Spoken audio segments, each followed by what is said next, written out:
ದಾಖಲೆ ಸಮೇತ 10 ಜಿಲ್ಲೆಗಳ ಡೇಟಾ ಇದೆ ಅಂತ ಹೇಳಿದ್ರೆ, ಇದನ್ನ ಹೊರತುಪಡಿಸಿ ಯಾವೆಲ್ಲ ರೀತಿಯಲ್ಲಿ ಅವ್ರು ಮೋಸ ಮಾಡಿದ್ದಾರೆ ಅಂತ, ಸದನಕ್ಕೆ ಯಾವ ರೀತಿ ಮೋಸ ಮಾಡಿದ್ರೆ ರಾಜ್ಯಪಾಲರಿಗೆ ಗ್ಯಾರಂಟಿ ಅಂತ ಹೇಳಿ ಜನಗಳಿಗೆ ಮೋಸ ಮಾಡಿರುವಂತಕ್ಕೆ ಈ 2,000 ರೂಪಾಯಿ ಭಾಗ್ಯಲಕ್ಷ್ಮಿ ಏನು ಯೋಜನೆ, ಗೃಹಲಕ್ಷ್ಮಿ ಯೋಜನೆ ಇತ್ತು, ಇದೇ ಸಾಕ್ಷಿ.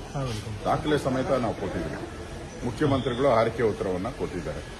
ದಾಖಲೆ ಕೇಳಿದ್ರೆ ತರಿಸ್ತೀನಿ ನೋಡ್ತೀನಿ ಅಂತ, ಒಬ್ಬ ರಾಜ್ಯದ ಮುಖ್ಯಮಂತ್ರಿ ತರಿಸ್ತೀನಿ ನೋಡ್ತೀನಿ ಅನ್ನೋದು ಬಿಟ್ಟುಬಿಟ್ಟು ತಪ್ಪಾಗಿದ್ರೆ ತಪ್ಪು ಅಂತ ಒಪ್ಕೋಬೇಕು. ಅದು ಸದನದಲ್ಲಿ ತಪ್ಪು ಉತ್ತರ ಕೊಟ್ಟಿದ್ದಾರೆ. ನಾವೆಲ್ಲ ಕೊಟ್ಬಿಟ್ಟಿದ್ದೀರಿ, ಪೂರ್ತಿ ಯಾವುದು ಬಾಕಿ ಇಲ್ಲ, ಅಕ್ಟೋಬರ್ ವರ್ಗೂ ಕೊಟ್ಬಿಟ್ಟಿದ್ದೀರಿ ಅಂತಾರೆ. ಇಲ್ಲಿ ಫೆಬ್ರವರಿ ಮಾರ್ಚ್ ಕೊಟ್ಟಿಲ್ಲ. ಅದರಿಂದ ಇದು ಸದನಕ್ಕೆ ಅವಮಾನ ಮಾಡಿರುವಂತ ವಿಚಾರ, ಸದನಕ್ಕೆ ತಪ್ಪು ದಾರಿಗೆ ಎಳೆದಿರೋದು. ಇಲ್ಲ ಮಂತ್ರಿ ಮೇಲೆ ಕ್ರಮ ಆಗಬೇಕು, ಇಲ್ಲ ದಾಖಲೆ ಕೊಟ್ಟಂತ ಅಧಿಕಾರಿಗಳ ಮೇಲೆ ಕ್ರಮ ಆಗಬೇಕು.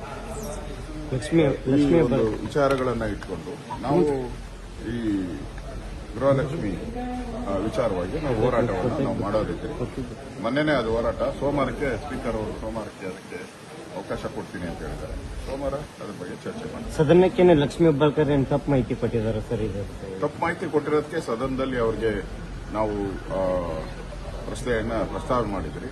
ಸ್ಪೀಕರ್ ಅವರು ಸೋಮವಾರ ಕೊಡ್ತೀನಿ ಅಂತ ಹೇಳಿದ್ದಾರೆ. ಮೋಸ ಮಾಡಿದ್ದಾರೆ. ಸುಮಾರು 5,000 ಕೋಟಿ ರೂಪಾಯಿ 2 ತಿಂಗಳು 2,500 5,000 ಕೋಟಿ ಮುಚ್ಚಿಟ್ಬಿಟ್ಟಿದ್ದಾರೆ.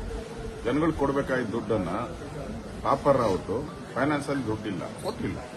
ಅದನ್ನ ಬಯಲಿಗೆ ಎಳಿತಾ ಇದ್ದೀವಿ.